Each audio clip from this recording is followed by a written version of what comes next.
Welcome back दोस्तों, बहुत बहुत स्वागत है आपका मेरे इस चैनल में जिसका नाम है मैथ सीखो। आज हमारा परसेंटेज चैप्टर का तीसरा क्लास है, तो आइए शुरू करते हैं।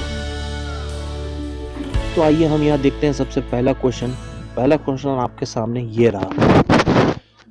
एक कलम का मूल्य 15 रुपए से बढ़कर 25 रुपया हो गया, तो कलम के मूल्य में कितने प्रतिशत की वृद्धि हुई। ठीक है, तो कलम का मूल्य यहाँ पहले कितना था, 15 था। ठीक है, अब बढ़कर हो गया 25। ठीक है, पहले 15 था, बढ़कर हो गया 25। ठीक है, अब कलम के मूल्य में कितने प्रतिशत की वृद्धि हुई है ये हमें निकालना है। ठीक है, तो हमें सबसे पहले डिफरेंस चाहिए, तो डिफरेंस इन दोनों का कितना है, 10। ठीक है, 10 गुने 100 हम लिख लेंगे। और बटे में क्या हम लिखेंगे, बटे में हमेशा पहले वाला रकम लिखेंगे। ठीक है, क्योंकि बढ़कर कितना हुआ, यानी पहले कितना था, पहले 15 रुपया था तो नीचे 15। ठीक है, अब जब आप इसे काटेंगे तो 5 दूना यहाँ हो जाएगा, 5 से काटेंगे तो 2, नीचे हो जाएगा 3, तो 100/3 यानी कि 66.2/3 हमारा आंसर। अब आइए दूसरा क्वेश्चन देखते हैं दोस्तों। तो दूसरा क्वेश्चन आपके सामने ये रहा। एक कलम का मूल्य 20 रुपए से घटकर 15 रुपये हो गया है, तो कलम के मूल्य में कितने प्रतिशत की कमी हुई। तो यहाँ क्या है, यहाँ कलम का मूल्य पहले 20 रुपए था। ठीक है, घट कर क्या हो गया, 15 हो गया, तो 5 रुपए घटा है, तो डिफरेंस 5 है, तो 5 गुने 100 तो हम यहाँ लिखेंगे ही। ठीक है, तो अब नीचे में बटे में क्या लिखना है, वही रकम लिखना है जो पहले था। पहले अमाउंट कितना था, 20 रुपए था, तो पहले हम 20 रुपए नीचे लिखेंगे।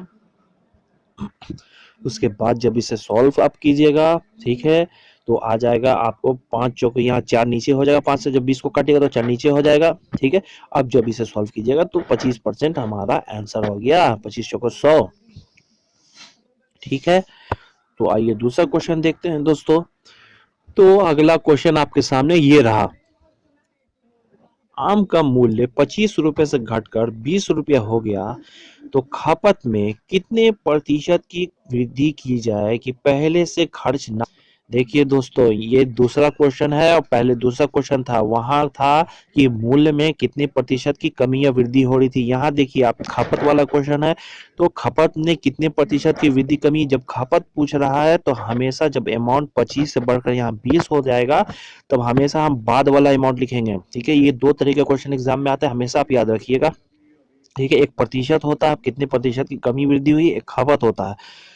तो आइए हम क्वेश्चन क्या है, आम के मूल्य में 25% से बढ़कर घट कितना है, 25 रुपए से घटकर 20 रुपए हो रहा है। ठीक है, तो पहले कितना था, 25 रुपए था और घट के कितना हो गया, 20 रुपए। तो यहाँ डिफरेंस 5 ही हम रखेंगे, तो 5 गुने 100 तो हम यहाँ रखेंगे, लेकिन बटे में खपत है, खपत में कमी या वृद्धि नहीं होना चाहिए, इसलिए हमेशा खपत के क्वेश्चन में हम 20 नीचे लिखेंगे। ठीक है, बाद वाला क्वेश्चन बाद में जो दे रहा है वो संख्या हम नीचे लिखेंगे, जैसे यहाँ 25 से 20 हो रहा है तो ये 20 हम नीचे लिखेंगे। ठीक है, अब इस क्वेश्चन को जब हम सॉल्व करेंगे, काटेंगे, तो हमारा आंसर 25% होगा। ठीक है दोस्तों, हमेशा याद रखिएगा आप, जब क्वेश्चन में अगर मान लिया कि 20 रुपए से घटकर 15 रुपये हो जाता है, तो मैंने कहा था पहले आपको कि पहली संख्या हमेशा नीचे होगा। तो यहाँ वहां तो क्या था, प्रतिशत वाला क्वेश्चन था, प्रतिशत में कमी या वृद्धि था, यहाँ खपत में, तो खपत में हमेशा आप बाद वाला संख्या लीजिएगा, बाद में जितना अमाउंट हुआ वो लीजिएगा। ठीक है, तो आइए इस टाइप का दूसरा क्वेश्चन देख लेते हैं।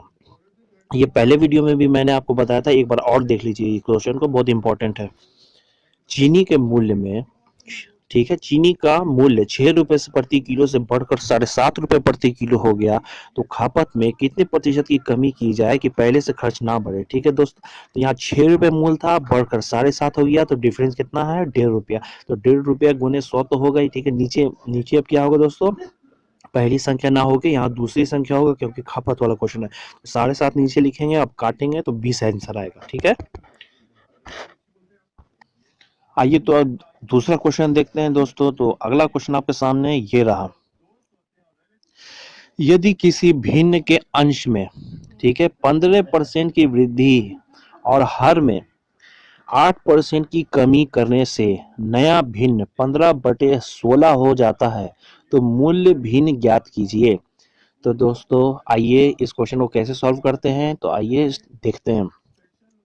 तो सबसे पहले हम x/y यहाँ ले लेंगे। ठीक है, यहाँ क्या लिख रहा है, अंश में 15% की वृद्धि है, तो x में गुने 115 हम लिखेंगे। ठीक है, हमेशा आप 100 से 15 प्लस है तो 15 प्लस कीजिएगा 100 में। ठीक है, ठीक है, अगर आपको 8% की कमी है तो 100 में से 8 घटा लीजिएगा। ठीक है, जैसे यहाँ भिन्न में 15% की वृद्धि है तो x गुने 115। ठीक है, और हर में 8% की कमी हुई है। ठीक है, तो y गुने 92 हम लिखेंगे। ठीक है, और यहाँ बराबर का साइन बीच में लगाइए तो अंश बटे हर क्या है, x बटे वाई यहाँ पर है, घटाने के बाद कितना हो जाता है 15/16।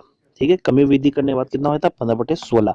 अब जब आप ऊपर ऊपर काटिएगा नीचे नीचे काटिएगा, जैसे 15 को आप काटिएगा 5 से काटिएगा तो 3 यहाँ हो जाएगा। अब 115 को 5 से काटिएगा तो यहाँ 23 हो जाएगा। ठीक, तो आप जब इसे सॉल्व करेंगे तो आंसर आ जाएगा 3/4। ये x बटे वाई हो गया 3/4 हमारा आंसर। अब आइए अगला क्वेश्चन देखते हैं दोस्तों। तो दूसरा क्वेश्चन आपके सामने ये रहा, यदि किसी भिन्न के अंश में 200% की वृद्धि की जाए, ठीक है, और हर में 400% की वृद्धि की जाए तो नया भिन्न 21/20 हो जाता है। ठीक है, तो मूल्य भिन्न ज्ञात कीजिए। तो यहाँ क्या है दोस्तों, यहाँ x बटे वाई हम सॉल्यूशन में लेंगे, x बटे वाई। ठीक है, अब कह रहा है कि 200% वृद्धि हुआ है भिन्न में, तो यहाँ 200 है तो 100 में हमेशा हम 200 प्लस करेंगे तो यहाँ 300 हो जाएगा। और हर में कह रहा है कि 400% की वृद्धि हुई, तो 400% तो 100 पहले ही से है, 100 में 400 बढ़ा देंगे तो हो जाएगा 500। तो x गुने 300 और बटे में y गुने 500 और बराबर कितना हो जाता है, बढ़कर बराबर 21/20 हो जाता है। और इस इक्वेशन को आप जब काटिएगा दोस्तों ऊपर ऊपर नीचे नीचे, तब आप सॉल्व कीजिएगा इसे, तो x बटे वाई 7/4 हमारा आंसर हो जाएगा। तो ये कुछ बेसिक क्लास थे दोस्तों परसेंटेज का। ठीक है, यहीं तक रहने दीजिए और अगले वीडियो में मैं आपको क्वेश्चन पे ले चलूंगा। परसेंटेज का हम क्वेश्चन